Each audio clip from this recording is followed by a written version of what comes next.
super excited about this one. This is a teaberry, also known as a wintergreen berry. The guy that was selling this was selling a lot of, it seemed like he was like a forager. He didn't have any other fruits than this, but he had a lot of like strange mushrooms and some like interesting like greens and stuff, but very like wild edible type looking things. And that's where this usually comes from. Like if you try this, it's very popular with foragers. Here it was sold for like a pretty expensive. I bought like a tiny little bag, maybe like 20 of these for about $1. So not crazy expensive considering, you know, like what I'm getting out of this, but you know, it's not free, you know, like this is something that usually people will pick it in their backyard and they'll like make like a jam out of it or tea out of it, something like that. These are called tea berries because they are used to make tea. People collect these and they brew it with water and it's supposed to be quite delicious. It's also where wintergreen comes from. The majority of wintergreen flavoring comes from tea berries. And that, if you've never had wintergreen, I mean, it's in gum. It's in like, there's wintergreen gum, but there's also, it's one of the key ingredients in root beer. So what gives root beer this kind of root beerish kind of flavor is wintergreen and some other like roots and spices and stuff. So yeah, something that's in a lot of things, but not normally consumed fresh for some reason. Unless you forage, but I guess this is popular. Like if you walk through a trail and you see this, some people that are in the know would like pick it and eat it. But let's see what it tastes like. Here's the inside, by the way. Looks like white, a little bit like an apple or something.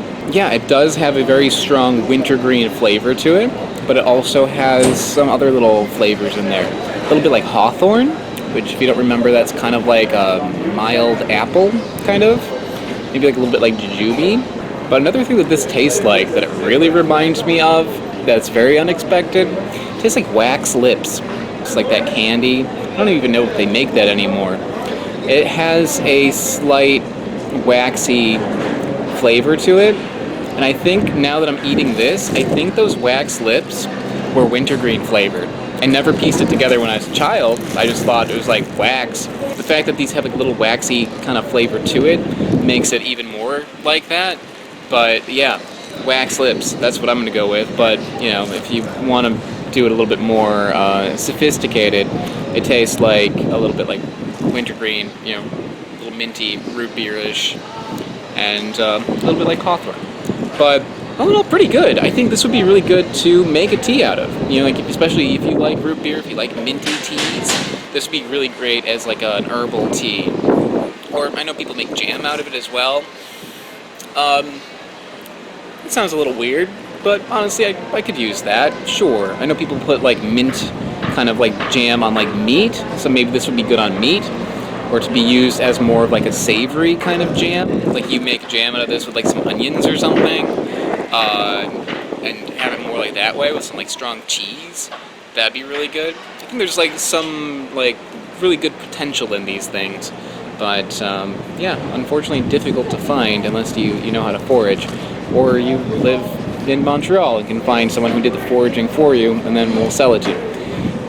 Okay, so I think that's about it. I think I did enough babbling for this particular fruit, so I will babble next time on another fruit. See ya. Bye.